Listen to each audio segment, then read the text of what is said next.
کہ اس کے اندر جو ہے فضا ہو جائے۔ اب دیکھیے جو علامات قیامت احادیث میں آئی ہیں وہ میں آج آپ کو سنا رہا ہوں۔ ان کو دو حصوں میں تقسیم کیا جاتا ہے، علامات صغریٰ، علامات کبریٰ۔ چھوٹی نشانیاں جو درجہ بدرجہ درجہ بدرجہ درجہ بدرجہ حاضر سامنے آئیں گے۔ ایک ہے بالکل قیامت سے متصل قبل بڑے جو خرق عادت واقعات ہوں گے وہ آئیں گے۔ اچھا، پہلی چیز کے سلسلے میں حضرت انس رضی اللہ تعالیٰ عنہ سے یہ مروی ہے اور یہ حدیث متفق علیہ ہے۔ پہلی علامت حضور نے بیان کی قیامت کی علامات میں سے، اب میں لفظ قیامت اسی معنی میں بول رہا ہوں جس میں کہ ہم عام طور پر بولتے ہیں۔ آپ نے فرمایا علم اٹھا لیا جائے گا، جہالت کا دور دورہ ہوگا۔ اب یہ کون سا علم اٹھایا جائے گا؟ سائنس کا علم نہیں، دین کا علم۔ آج تو ساری قدر و قیمت جو ہے جس کے لیے دوڑتے ہیں لوگ، لاکھوں روپے کی فیسیں دے کر، ایم بی اے ہو رہے ہیں، یہ جو ہے اکاؤنٹنسی کا پاس کر رہے ہیں، یہ سی اے کر لیا ہے، یہ کوئی اور جو ہے فزکس میں کوئی کیمسٹری میں ڈاکٹریٹ کر لی ہے، ڈاکٹر بن گیا تو کیا ہی کہہ رہے ہیں۔ اس لیے کہ بڑی چیز جو پاکستان سے ایکسپورٹ ہوتی ہے وہ ڈاکٹر ہیں۔ جو اتنے بڑے پیمانے پر جو کالج کھلے ہوئے، 3 لاکھ روپے ایک سال کی فیس، 5 لاکھ روپے ایک سال کی فیس، یہ کیوں لیتے ہیں اور کیوں لوگ دیتے ہیں؟ کہ موقع مل جاتا ہے ایم بی بی ایس کر کے۔ امریکہ کے اندر بھی ڈیمانڈ ہے، ان کے ہاں ڈاکٹر جو ہیں جتنے ہونے چاہیے نہیں ہے، لہذا اور بھی بہت سی جگہوں پر ڈیمانڈ ہے۔ تو جس چیز کی مارکیٹ میں ڈیمانڈ ہے وہ علم ہے۔ آج علم کمپیوٹر کا علم ہے یہ، حالانکہ ان میں سے کسی کے اوپر لفظ علم کا اطلاق میرے نزدیک غلط ہے، جہالت ہے۔ علم وہ ہے جو ذہن کو جلا دے، جو سوچ کو جلا دے، روشنی پیدا کرے، دماغی روشنی، وسعت دے، انسان کے فکر کو وسعت دے، اس کے ذہنی جو ہے جو افق ہے اس کو وسیع کرے۔ علم تو وہ ہے جو حقیقت کے کیا علم بھی اس سے عطا فرمائے۔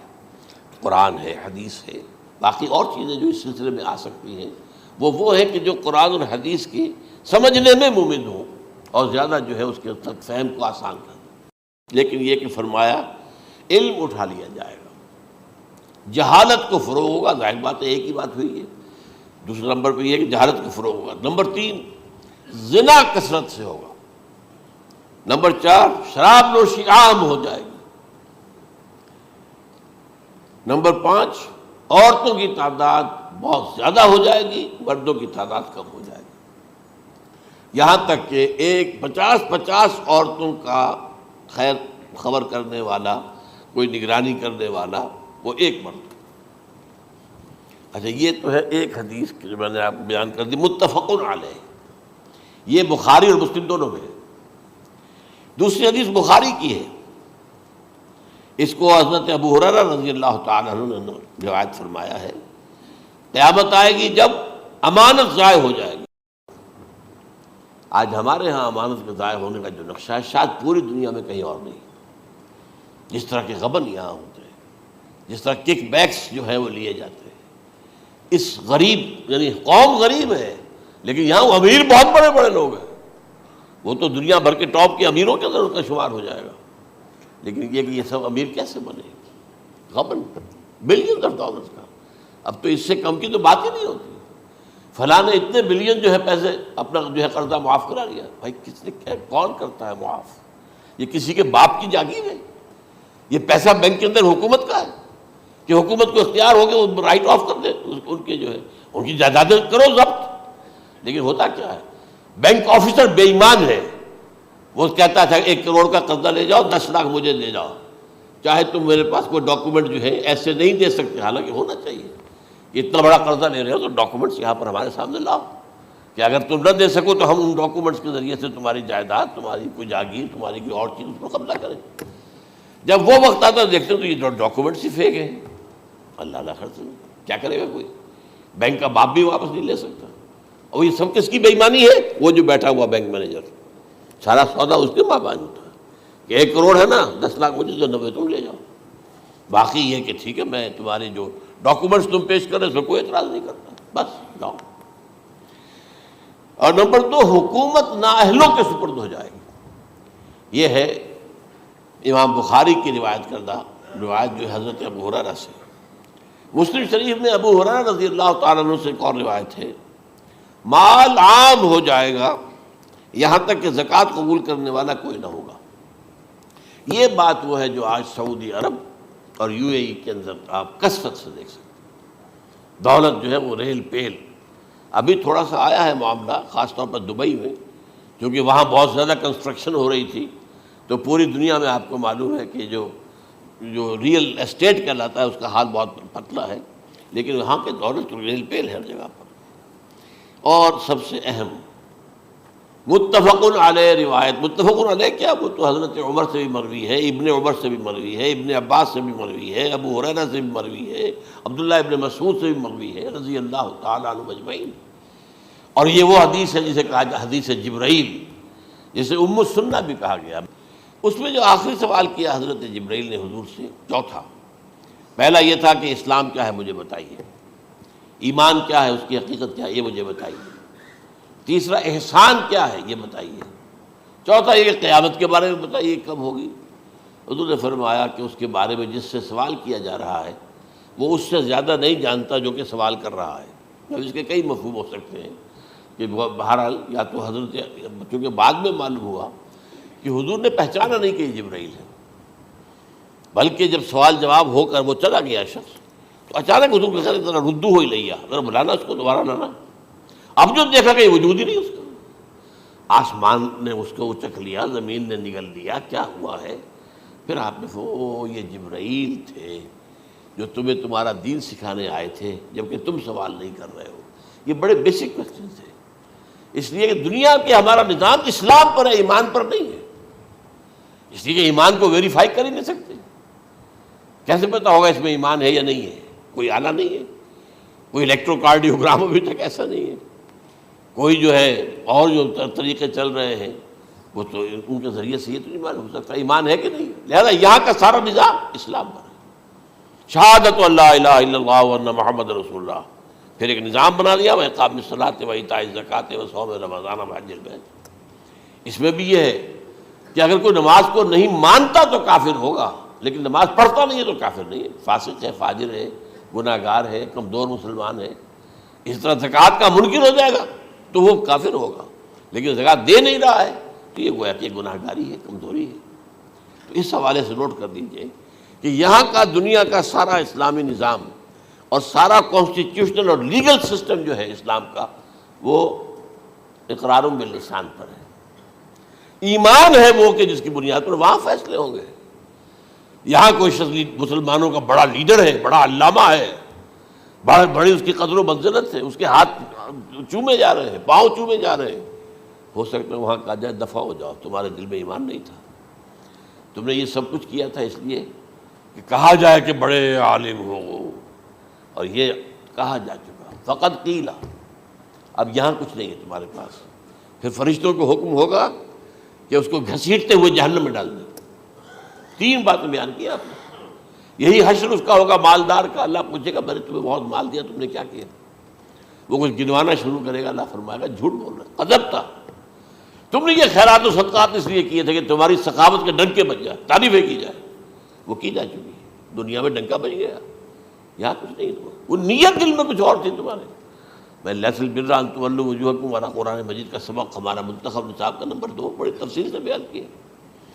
یہی معاملہ ہوگا اس عالم کا، اللہ فرمائے گا میں نے تمہیں علم دیا، تم نہیں، وہ کہے گا میں نے علم پھیلایا لوگوں میں ہدایت کی، جھوٹ بول رہے ہو، تم نے تو صرف اس لیے کیا تھا، تمہاری نیت یہ تھی کہ بڑا عالم شخص ہے، بڑا فاضل شخص ہے، تو یہ سب کہا جا چکا۔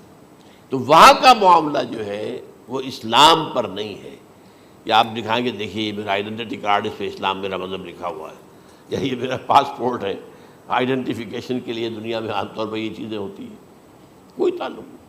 آخرت کا معاملہ کسی اور شے پر ہے، وہ تو ایمان دل میں ہے، اور تمہارے تمام جو حرکات ہیں، اعمال ہیں، ان سب کے اندر جب تک کہ اصل جو قوت متحرکہ ہے وہ اللہ کی محبت نہ بن جائے، اخلاص للہ، محب اللہ للہ، اور یہ کہ یہ تمام چیزیں جیسا کہ فرمایا، ایک حدیث بڑی پیاری ہے ایمان کی تکمیل کی علامت کیا ہے؟ فرمایا من احب للہ وابغض للہ ومنع للہ واعطى للہ فقد استکمل الایمان. جس شخص نے محبت جس سے بھی کی اللہ کے لیے کی، اپنے مفادات کے لیے نہیں، رشتہ داری کی بنیاد پر نہیں. محبت اوپر ہو جائے، رشتہ دار کا حق ہے دو، بیوی کے حقوق ہیں دو، لیکن محبت یہ اللہ کے لیے ہو کہ فلاں شخص سے مجھے محبت اللہ کے لیے. اور اگر نفرت رکھی تو اللہ کی وجہ سے رکھی، اس لیے رکھی کہ وہ اللہ کے دین سے دور ہے، وہ اللہ کے راستے پر نہیں آ رہا ہے، وہ فسق و فجور کی جو ہے زندگی کو آ رہا. اس میں بھی یہ ہے کہ یہ نہیں ہے تعلق قطع کر لو، تعلق قطع کرو گے تو تبلیغ اور اصلاح کا موقع کہاں رہے گا، لیکن دلی محبت نہیں ہوگی اس. تو اگر محبت ہے تو اللہ کے لیے، اور نفرت ہے تو اللہ کے لیے. اور کسی کو کچھ دیا ہے تو اس لیے کہ اللہ کا حکم ہے کہ دوں، اور کسی سے کچھ روکا ہے تو اس لیے کہ اللہ کا حکم ہے کہ روکوں، اس کو نہیں دینا ہے. فقد استکمل الایمان، تو اس شخص نے ایمان کی تکمیل کر لی. یہ ہے اصل جو ڈیسائیڈنگ فیکٹر ہے، وہ یہ ہے. اور اس ایمان کی پہلی علامت کیا ہے؟ کیسے معلوم ہو میرے اندر ایمان ہے؟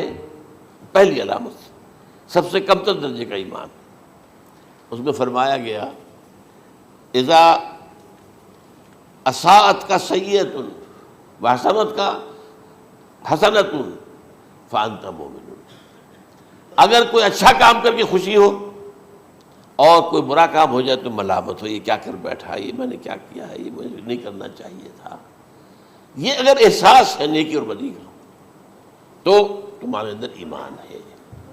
یہ ایمان ہے ادنا درجے کا. اور وہ ایمان من احب للہ وابغض للہ واعطى للہ ومنع للہ فقد استکمل الایمان. اچھا، یہ جو متفق علیہ حدیث ہے جو حضرت جبرائیل کی ہے، اس میں پھر انہوں نے کہا کہ اچھا اگر آپ مجھے یہ کب ہوگی قیامت نہیں بتا سکتے تو اس کی کچھ علامتیں بتائیے. یہ بڑی عظیم تھا، کیونکہ یہ تو تمام احادیث کے اندر میں نے عرض کیا نا کہ سب سے زیادہ صحابہ سے منقول ہے. اور آپ نے فرمایا کہ جب لونڈی اپنی مالکہ کو جنے گی اور تم دیکھو گے کہ ننگے بدن ننگے پیر بھوکے ننگے بھیڑوں اور بکریوں کو چرانے والے اونچی سے اونچی عمارتیں بنانے میں ایک دوسرے کا مقابلہ کریں گے. اذا تلد الامۃ ربتها، کیا بانی ہے؟ یہ خاص الفاظ کیوں کہے گئے؟ اولاد والدین کے سامنے دب کر رہتی تھی، کبھی سینہ تان کر بات نہیں کرتے تھے. ٹھیک ہے، کوئی بات آپ مان نہیں سکتے، ابا جان یہ بات تو میں نہیں کر سکتا. یا فرض کیجئے کہ وہ آپ کو کسی نیکی سے روک رہے ہیں، کہ دینی کام سے روک رہے ہیں، ابا جان یہ تو میں نہیں کروں گا، یہ تو دین کا فرض ہے. یہ کہیں آپ، اور ڈٹ کر کہیں اور جمیں اس پر، لیکن یہ کہ کوئی سرکشی کا انداز نہ ہو. ایسا نہ ہو کہ اپنے جناب سینے کو تان کر کے کھڑے ہو جائے، میں نہیں کروں گا یہ نہیں، یہ غلط ہو جائے. اچھا، اولاد میں بیٹی جو ہوتی تھی وہ زیادہ سبارڈینیٹ، سبمسیو، بات ماننے والی، کہیں بھی سر اونچا نہ کرنے والی. اور آخری دور میں کیا ہوگا؟ بیٹیوں سے مائیں ڈریں گی، انہیں ٹوک نہیں سکتی کسی بات پر، پتہ نہیں کیا بک دے گی، کیا بکواس کر دے. یہ تو ہمارے ہاں ہو گیا ہے. باہر کیا ہے وہ تو آپ یہ بھی نہیں پوچھ سکتے. آپ کی 13 برس کی لڑکی آئی ہے رات کو 1 بجے، نہیں پوچھ سکتے کہاں رہی ہو، یہ رات کہاں گزاری، پوچھ ہی نہیں سکتے. یہ پوچھنا بھی جرم ہے. اپنے چھوٹے بچے کو آپ نے ایک تھپڑ مار دیا، تہذیب ہے، سکھانا ہے، غلط کام کیا ہے، اس کی سرزنش ہو رہی ہے، فوراً وہ اگر ایک فون کر دے گا پولیس آئے گی، بچے کو لے جائے گی، اسے لا کر کہیں اور جو ہے ڈپازٹ کرے گی، اور آپ پر مقدمہ چلے گا، آپ کو اس کی سزا بھگتنی ہوگی. ظاہر بات ہے کہ پھر وہاں سرکشی کا کیا عالم ہوگا. پھر اولاد کہاں سر جھکائے گی، کس درجے میں جھکائے گی؟ اس کی تربیت عثمانی ہوئی نہیں. تو ان تلد الامۃ ربتہا، گویا کہ بیٹی کے نزدیک ماں جو ہے وہ ایسی ہو جائے گی جیسے لونڈی. گویا کہ لونڈی نے ایک اپنی مالکہ کو جنم دیا ہے، بیٹی مالکہ بن جائے گی اور ماں جو ہے لونڈی بن جائے گی. اور دولت کی ریل پیل کا ابھرتا دکان یہ جو بھوکے ننگے اور مفلس، کیا حال تھا 100 برس پہلے، انہیں کھانے کو کچھ نہیں ملتا۔